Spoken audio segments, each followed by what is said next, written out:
So I may be committing a cardinal sin in the business of making YouTube videos, because today what I wanted to do was take somebody else's idea and present it to you here in a commentary.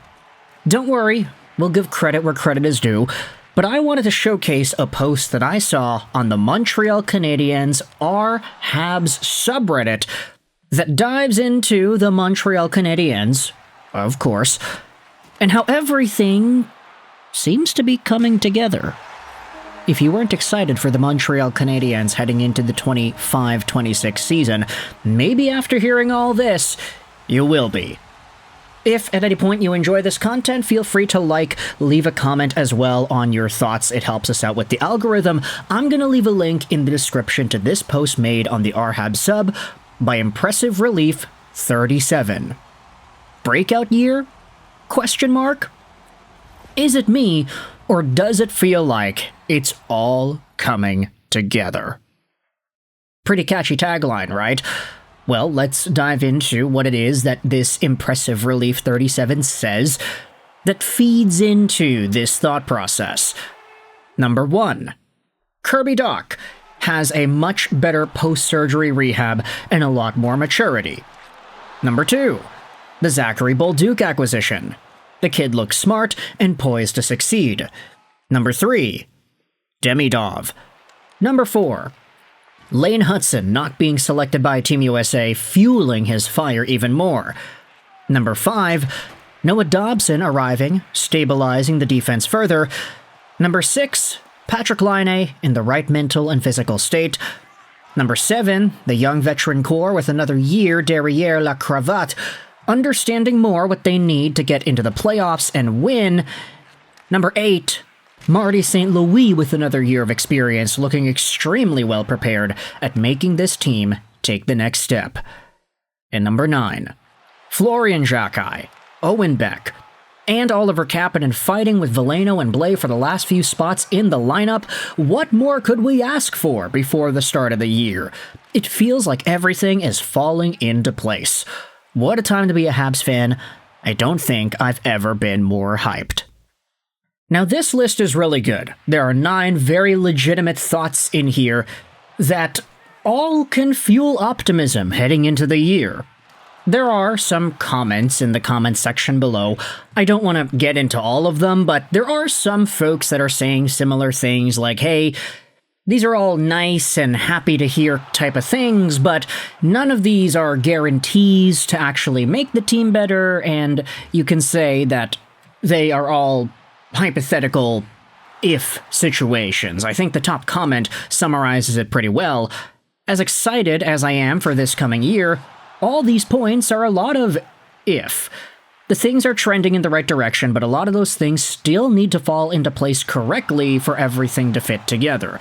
I am super excited for the arrival of Bolduc and Dobson, but the first year in a new system will require adjustment. The future, sure, does look bright, and I don't remember being this excited about the first preseason game on Monday. I guess my point is just to manage expectations as usual, which is a thing that Canadiens fans are great at. Obviously, kinda joking. There's another comment here that says, yeah, there's a lot of encouraging stuff for sure, but it's the season of, quote-unquote, I'm in the better shape of my life.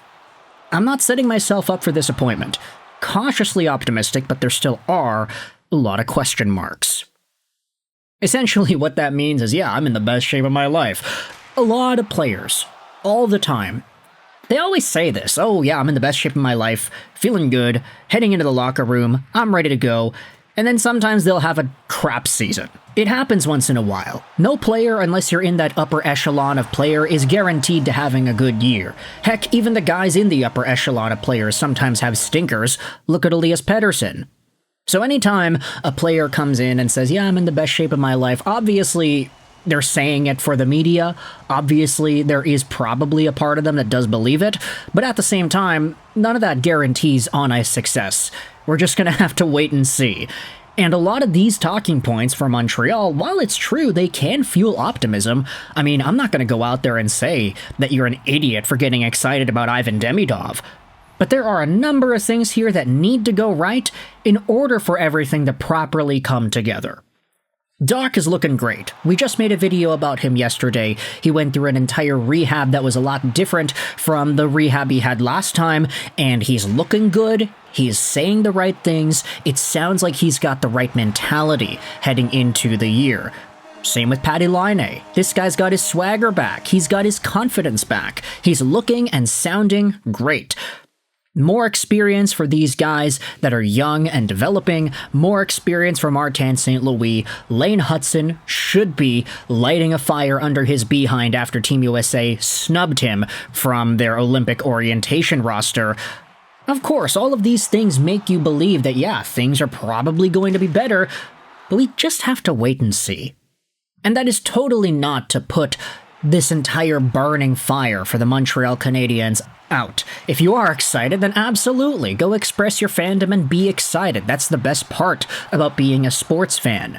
But what I am saying is, probably try not to get your expectations too high, where if the Canadiens end up stumbling out of the gate, which is possible, they're a young team after all, some of the new players are going to have to get adjusted to the new system. It's possible they lose a few games to start things out, and maybe by the time November rolls around, they're not in a super high spot in the Atlantic. It's possible. If that ends up being the case, then we shouldn't be disappointed. Obviously, you can have expectations. You can expect the team's going to do well. You can expect playoffs. You can expect all these things, but if you dismiss the idea that the opposite is possible, then I think you're setting yourself up for some emotional turmoil that is unneeded at this stage. The Montreal Canadiens, might I remind you, they had a 2% chance of making the playoffs last year in December, and they clawed their way back via a miracle run where everybody was playing the best way they could and playing perfectly to win a bunch of games post Four Nations and inevitably make the dance. That doesn't normally happen. And we all have to acknowledge that the Habs were in that spot that they were at before the Four Nations break and before they started stringing together wins. There is absolutely no guarantee that it's going to happen again this year. There's no guarantee that it's going to even be better than that. But there also is no guarantee that they're going to suck. So at the end of the day, all we can do is take in all of this information and just say that, yeah, all the dominoes are in play. If Montreal were to have a better season in 25-26 than they had in 24-25, there are a number of players in the organization that can make that happen. There are a number of things that have gone right throughout the course of the offseason in regards to player development, player recovery, mentally, physically, you name it, and with the young guys pushing for roster spots. There are a number of things that can work together to deliver the most exciting Montreal Canadiens package on the ice that we have seen in maybe a decade. Yeah, I know they went to the gosh darn Cup Finals in 2021, but let's be real, who expected that? That was absolutely not expected, and the fact that they ended up beating Toronto and Winnipeg and Vegas and made it to Game 5 of the Finals, that was ridiculous. Completely different era of Habs hockey as well, right? So at the end of the day, it's kind of funny when you think about like, oh yeah, that was 5 years ago. And 5 years ago, they had Weber and Petrie and Deneau and all these other older dudes. And Caulfield and Kotkaniemi were rookies. And Nick Suzuki was a young guy. And now it's 5 years later, he's the captain of the team. He's doing interviews in French. He's a 90-point player. He could have hit 90 points his most previous season. He almost did. And he's just going to get better, right? A lot of guys are going to get better in Montreal. Does that guarantee better results on paper? I'm not sure, but we will wait and see.